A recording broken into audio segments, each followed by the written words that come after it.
There's a line in the sky. You cannot see it. You cannot feel it from the ground. It has no color, no marker, no warning sign. But it is there, at exactly 63,000 feet above sea level, and for most of human history, no one knew what would happen if you crossed it without protection. Then people started flying high enough to find out. What they discovered was that the human body, when exposed to the near vacuum above that line, does not simply die. It does something far worse. The fluids inside it begin to behave in ways that nothing in human evolution prepared us for. Your saliva, the moisture coating your lungs, the fluid behind your eyes.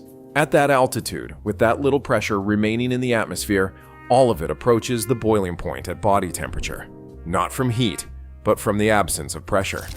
The technical term for this process is ebullism. And once you understand what it actually does to a person, the word itself will stay with you. To understand how any of this became a problem, you have to understand where military aviation was heading in the final years of the Second World War. By 1944, the air war over Europe had become something that no strategist had fully anticipated. Allied heavy bombers, B-17 Flying Fortresses, and B-24 Liberators were flying daylight missions deep into German territory and taking catastrophic losses to flak and fighters. The solution, in the minds of Allied planners, was altitude. Fly higher than the enemy fighters can effectively reach. Fly higher than the flak bursts. Altitude equals survivability. But the Germans were not standing still. The Messerschmitt Mi-262, the world's first operational jet fighter, entered combat in mid-1944. It could climb faster and fly faster than any Allied propeller-driven plane. Suddenly, altitude alone was no longer safety. The response was to push even higher and to accelerate development of pressurized aircraft and experimental high-altitude platforms that could operate where nothing, in theory, could follow. The B-29 Superfortress was the answer. Its service ceiling was around 31,850 feet. It was the most technologically advanced bomber of the war. It was also the first American combat aircraft to fly with pressurized crew compartments. This was not a comfort measure. Engineers already understood that above certain altitudes, an unpressurized human body became its own enemy. Here is what altitude had already been doing to aircrews, long before anyone understood the Armstrong limit. Inside an unpressurized B-17 at 25,000 feet, the temperature inside the aircraft could drop to 60 degrees below 0 Fahrenheit. 60 below. Not outside, inside the plane. The heating systems in these aircraft were primitive, inconsistent, and frequently failed entirely. Air crews wore electrically heated flight suits to survive, but the suits were known to malfunction, and when they did, frostbite set in within minutes. Gunners operating the waist guns, standing at open windows in air that cold, reported losing feeling in their hands through their gloves within seconds of touching bare metal. If they forgot themselves for a moment and grabbed a gun barrel with ungloved skin, the flesh would stick and tear away. This happened, not occasionally, regularly. At altitude, with no supplemental oxygen, a crewman who lost oxygen through a mask connection, a line that came loose, or a fitting that froze would lose consciousness in approximately 5 minutes. He would not feel it happening. Veterans described watching a crewmate simply slow down, slump, and go quiet. If no one caught it fast enough, that man was dead before anyone could reach him. The brain at altitude does not send distress signals. It just stops. Blood behaves differently at altitude too. A wound that would bleed freely at sea level would sometimes clot almost instantly in the extreme cold inside a B-17 cabin, the blood freezing as it left the body. Some men survived because of it. Others died because the cold that saved their blood also destroyed the tissue around the wound. This is what air crews already knew. This is what they had already normalized because they had no choice. But all of this, the frostbite, the hypoxia, the frozen blood, was happening from 25,000 to 35,000 feet. The Armstrong limit is at 63,000 feet. And what happens above that line is in a completely different category of horror. The atmosphere is held against the Earth by gravity. At sea level, that column of air above you, stretching up to the edge of space, exerts a pressure of 14.7 pounds per square inch on every surface it touches, including you. That pressure is what keeps the water in your body liquid. It is what allows your blood to flow rather than bubble. You have never had to think about this because that pressure has always been there. As you ascend, the column of air above you gets shorter and the pressure drops. At 18,000 feet, pressure is roughly half of sea level. At 35,000 feet, where B-29s flew their combat missions, it is less than a quarter. And at 63,000 feet, the pressure has dropped so low that it reaches a specific and terrible threshold. At 0.91 pounds per square inch, which is the pressure at the Armstrong limit, water boils at 98.6 degrees Fahrenheit. That is the temperature of the human body. At that altitude, exposed liquid does not need to be heated. It only needs to reach equilibrium with the air around it. Your body temperature is already sufficient. The pressure is already low enough. Above 63,000 feet, the body's exposed fluids, the saliva coating your mouth, the fluid in your lungs, the moisture behind your eyes, begin to vaporize. The circulatory system's own blood pressure keeps vascular blood liquid for as long as the heart keeps beating.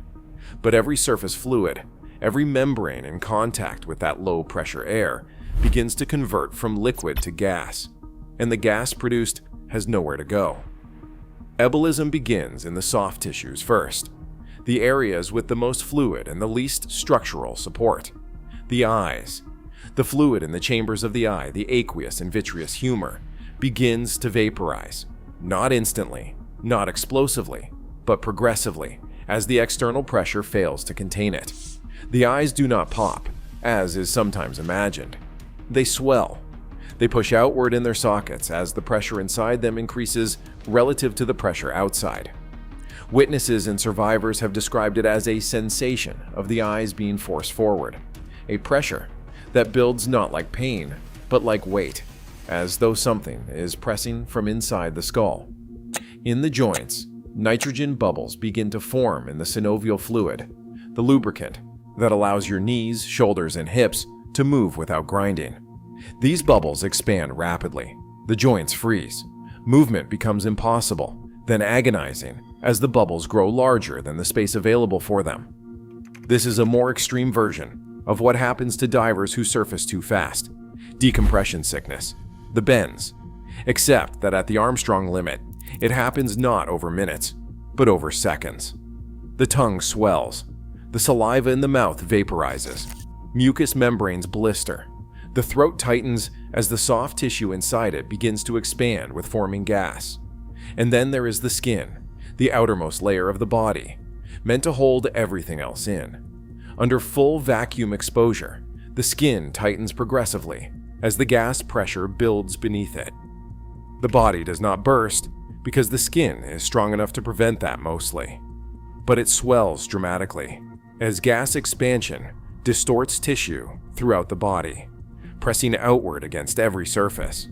Documented cases from pressure suit failures and industrial accidents confirm the degree of swelling is severe enough to make the body unrecognizable. And here is the detail that perhaps defines embolism better than any other. The last conscious memory of a test subject at NASA's Johnson Space Center, accidentally exposed to near vacuum during a pressure suit failure, was not pain. It was not panic. It was the sensation of the saliva on his tongue beginning to boil. That was the last thing his mind registered before consciousness ended. Warmth on his own tongue. Then nothing. The man whose name is attached to this limit was not a pilot. He was a doctor. Major General Harry George Armstrong was a United States Air Force flight surgeon who spent much of his career in the 1930s, the 40s, and the 50s studying what happened to the human body at extreme altitude. He was not working in abstraction. The Army Air Forces needed to know what their pilots could survive and what they couldn't.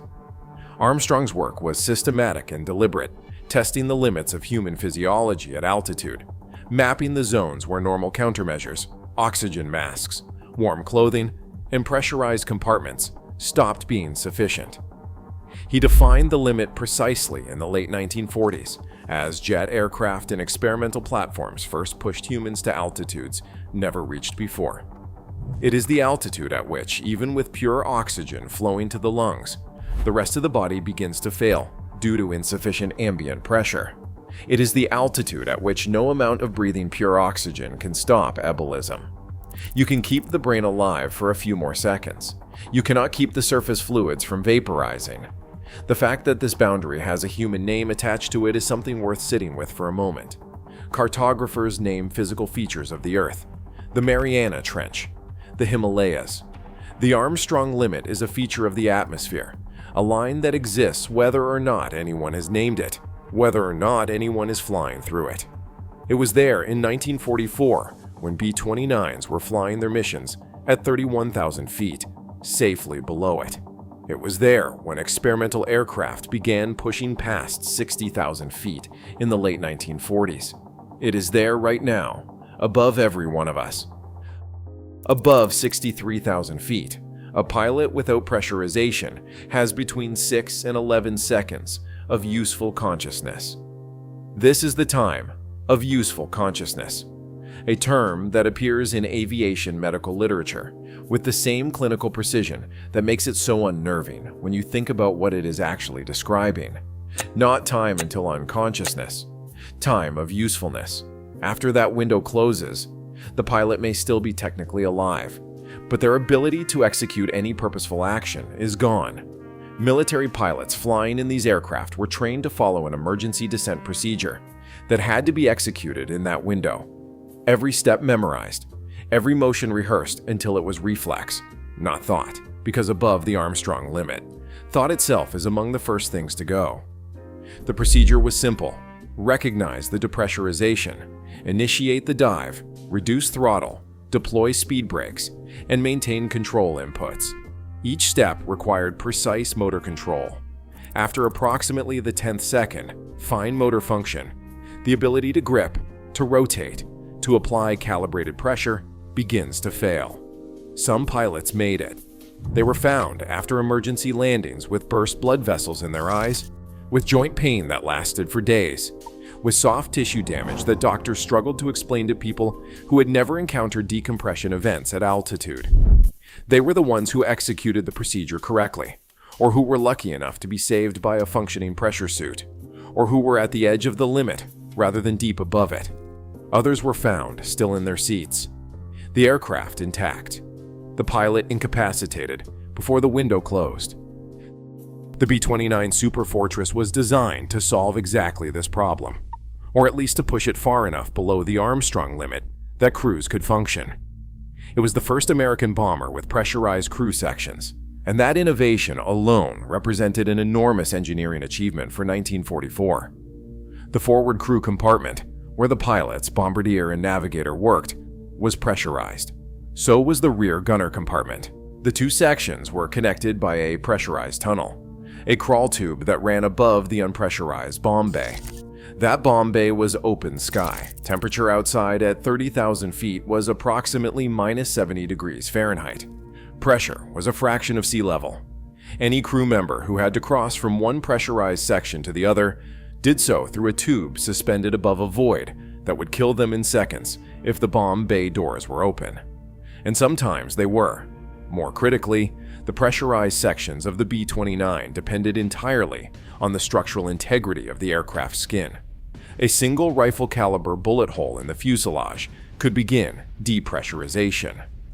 At 30,000 feet, well below the Armstrong limit, but far above safe unpressurized altitude, rapid decompression would render the crew hypoxic within minutes.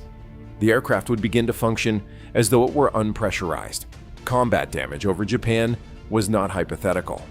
B-29 aircraft returned to base, or did not, with extensive battle damage. The pressurization systems failed. The connections to oxygen lines were severed by shrapnel. Crews who survived missions did so in conditions that no ground-level doctor could have predicted, because no ground-level doctor had seen anything like them before. The Armstrong limit is not, in the end, a theoretical concept. It has been confirmed in living humans. Not by controlled experiment, because no ethical review board would permit that, but by accident, by equipment failure, by the incremental, unavoidable process of pushing aircraft higher than they had ever gone before, and then finding out what happened when the systems designed to protect the pilot failed. During pressure suit development in the late 1940s and into the 1950s, test subjects and pilots experienced partial exposures. Brief moments of insufficient pressurization occurred before systems could compensate or pilots could initiate descent. The accounts from these incidents are clinical in tone, written in the language of medical reports. But between the measured language, the reality is clear. Observers watching through canopy glass describe seeing a pilot's suit inflate suddenly, the body inside expanding against the suit fabric as tissue began to swell. They described the pilot going rigid. They described the color change in exposed skin. In industrial contexts, pressure vessel accidents, submarine incidents, hyperbaric chamber failures, fuller exposures have been documented. The medical literature describes tissue expansion, gas formation in the vascular system, subcutaneous emphysema, and gas bubbles forming beneath the skin. Patients who survived partial exposures reported not being able to identify the moment of worst pain because everything hurt simultaneously. Patients who did not survive were found with bodies so dramatically altered by gas expansion that identification was initially difficult. That detail is worth stopping on. The Armstrong limit is named after a man who spent his career measuring the boundary between survivable and unsurvivable altitude. The horror of embolism is confirmed by the people who survived near encounters with it, and by the medical examinations of those who did not. The Armstrong limit has not moved. It is at 63,000 feet today, exactly where it was in 1944 and in the late 1940s when Armstrong first defined it. In every year since, the atmosphere has not changed. The boiling point of surface fluids at 0.91 pounds per square inch has not changed. The human body has not changed. What has changed is the technology that stands between pilots and that line. Modern pressure suits, the kind worn by U-2 pilots, by SR-71 crews, and by astronauts, were developed specifically because of the discoveries made in those early post-war years.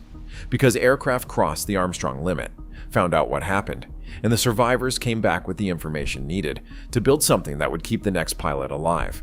These suits exist because of the deaths that defined the limit. There is a line at 63,000 feet. It has a name.